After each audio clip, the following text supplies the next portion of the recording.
No, it was. I used to getting up and moving a bit. But yeah, anyway. My name is Dawood or David. I'm 38 years old. I became Muslim in 1998, so that's about 20 years. I'm English by origin, but my father has Irish lineage.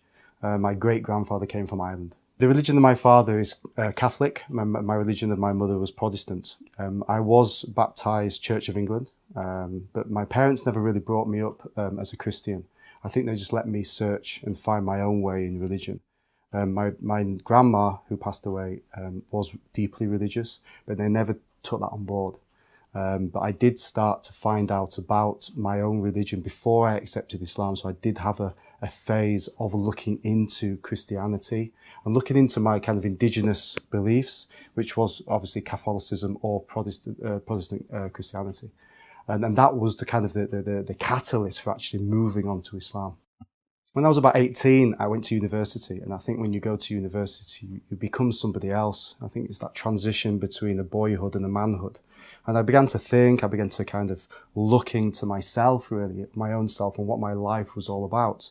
I started to ask questions, and I used to play rugby as well. And we went on a tour to Belgium with my rugby team. And I saw a lot of wrong things there, a lot of things that weren't really something that were my values. And because of the drinking culture in rugby and the culture of kind of going out and experiencing the life, really I saw that for the first time. And I really wanted to think, well, what is this just a true meaning of life? So I started to go home and look into Christianity, my own religion. I bought a Bible, I bought a cross, and I started to watch those old Charlton Heston films, you know, like The Greatest Story Ever Told, the Moses one and The King of Kings. And I thought they were quite warm-hearted, and I started to watch them. And then a brother, which was a Muslim brother who was probably the only Muslim in my area. I come from a very Jewish area. He was probably the only Muslim in the area. He gave me a copy of a comparative book of Christianity and Islam. And then he said, go away and read and see what you think. And that's how it all began. I knew him from when I was about 5 or 6. He just lived around the corner. But he wasn't openly religious. I think he was finding his own self. He was probably a returner to the faith. And I think that enthusiasm that he was going through, he was starting to talk to me about it, unbeknown that maybe I was also looking for something and searching and maybe soul journeying. I think that's the right word. I read it in one night and I wanted more. These doctrines that I previously started to look at and kind of learn were really getting put down, and I started to kind of develop arguments in my head saying this 3 in 1, or Jesus dying on the cross, or Jesus being God, and then Jesus then had to go to the toilet and he's God. I kind of started to logically dissect the religion in my head. I mean, I was a very kind of non-emotional person when I was a kid. I was a bit of a recluse. I think that naturally made me look at the religion that, you know, I didn't have a dream. I didn't have all these experiences. I didn't near death.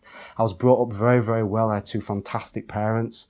I was brought up in more like a middle to upper class background. I was educated, and I had no real desire to kind of find out about religion. It's just something that it kind of hits you in the face and you try and brush it off, but then it comes back again and you try and brush it off and go, no, this is not happening.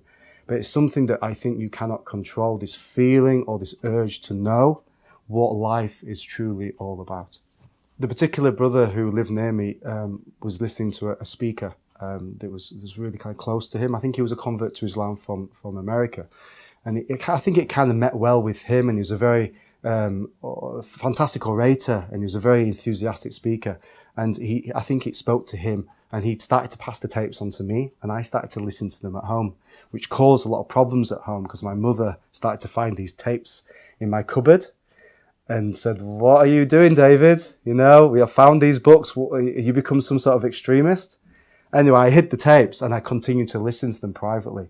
And then this particular speaker, probably about a couple of months, decided to come to the UK, and I was invited there. I went to see him, and I expressed to my friend, I just want to believe, because this speaker is just saying everything. And I think because he was a convert as well, I felt as though I wasn't alone. I felt, well, if he could do it, I can do it. And I think that was the clinical, I didn't want to be that person in the village the only English guy in the village who's a Muslim, and you know, feeling that I wanted to be accepted, and because he was that, and he'd done it, and he was a speaker, and he'd been Muslim 30 years, I thought, yes, I want to do it with him, and I want his advice, and I want him to be my mentor, even though maybe he's from America and couldn't be, but at least I had some solitude in that. So I went to the event, and I met this speaker, and I mentioned to my friend who lived near me that I wanted to accept Islam on that day. And I went up to the stage in front of about 1,000 people and did my shahada. And I had about 500 to 1,000 brothers embrace me, which is massive. And it showed the warmth and the kind of the brotherhood and sisterhood of Islam that I've so probably missed actually as a child. You know, my concern was that I would be the only English, maybe fair-skinned, white, whatever you want to call me, British person in the community, and that I wouldn't be accepted by the non-Muslims or those of other faiths and the Muslims, because maybe people wouldn't know how to treat me. Maybe I was afraid that my parents would accuse me of being a radical terrorist, and my friends would stop being my friends. My family would stop being my family. But I wanted to reassure people that I'm just the same old David, and I'm not becoming somebody else. I mean, my mum used to say to me that you becoming an Arab, or you becoming a Pakistani. I'm like, no, Mum, I'm English. I've just changed my religion. You know, I can still eat the roast beef and Yorkshire puddings on a Sunday, and the fish and chips and the English food and the beef burgers. They've got to be halal. I can't eat pork and I can't drink, but everything's permissible bar for that. You know, and I think people sometimes come to the conclusion that everything's forbidden and you can't do anything as a Muslim. There's no entertainment. You've got to stay in your house, be a hermit. Nothing like that. I still participate in the same things that I did when I was a non-Muslim. I played rugby. I still play rugby. I played football. I went out with my friends. I just didn't partake in the things like the drinking and the gambling and the going out maybe to discos. But I found other outlets, like just going out for a meal with my friends, you know, going to the mosque, having social gatherings, meeting other Muslims, and also trying to maintain the contact with my non-Muslim friends. And really, most importantly, my parents. Unfortunately, they didn't take it very well. Also, I had a sister. My sister didn't take it very well. But I decided to build bridges. I completely understood that why wouldn't they be annoyed? You know, I've brought an alien religion into their house, you know, that they don't know anything about, that they've probably read on the news. And as I said before that point, there was the uprising in Palestine where the Muslims were on the news. So they probably thought, am I getting into that? Am I going to start wearing a different dress, start wearing a turban or a hat or growing a beard? You know, I think that's what they assumed that I would become. But I was just the same old David. All I did was I believed in one God and Muhammad was the final prophet. And I believe in the religion of clemency, forbearance, patience, do good to the neighbour, forgive people 100 times more. And I said to them, is anything wrong with that? Unfortunately, some of my friends didn't remain my friends. I think maybe there was a sore subject between them and Muslims. Even though I continued to try to build the bridges, it didn't work. And I moved on after a while. I moved out of my parents' house and got a lodgings near the university because I was studying at that time, which was more near the mosque, more near the community. I lived in a very non-Muslim community, so I wanted to feel part of something. And the mosque that I lived near was fantastic and they welcomed me. It was a very multicultural mosque. There was Arabs, Americans, Sudanese, every shape, every size, every colour and creed going in there. It was amazing.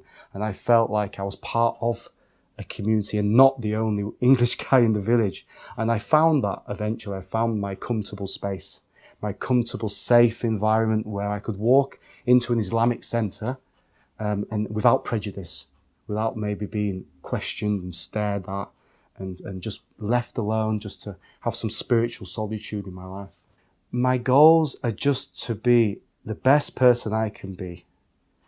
You know, I want to be a real person. It's not about having this bravado of fake piety. I want to be a real person to people. I want to be there for people who are not Muslim. I really have a lot of love for people of other faiths, you know, and as well as Muslims. But I really have care and concern for the people that I'm from. I'm from these people. and I have a lot of love and care for them. And this is the sort of thing I want to do with new Muslims at the New Muslim Hub here in Dewsbury. I want to share my experience, and I hope maybe the challenges and also the problems maybe I've experienced, I can maybe prevent them or help to prevent them at those who want to accept Islam, or those maybe who are a bit afraid and we're going through the same feelings that I was afraid of, because I believed, and that was not an issue. I believed, but the point of making that step was to overcome my parents and worrying about everything else, becoming somebody I'm not, maybe being bombarded with the religion and taking it on too quickly. But I want to help others who really have those concerns. I want to create a safe space. If you do decide to become Muslim, and if you do, fantastic, because you never look back and you embrace a religion of beauty and care and brother and sisterhood. You don't have to tell people you're a Muslim. You don't have to wave the flag and wear the t-shirt with I am a Muslim and I've converted. You will naturally feel happy. You will naturally want to tell your friends and your family. But it's a personal decision. I don't think anybody can kind of advise you, because you know how people will react. But I think when I speak to other people, new Muslims, and also myself, I probably wouldn't have told my parents I was Muslim, because I was living at home. I was at university and I had to leave the family home because I couldn't get on with my parents after that. So I think it's a personal decision. And I think if that's concerning people, and it was concerning me, that what would my parents think? You've become Muslim, but you don't have to tell people. You tell them at the right time when you're ready.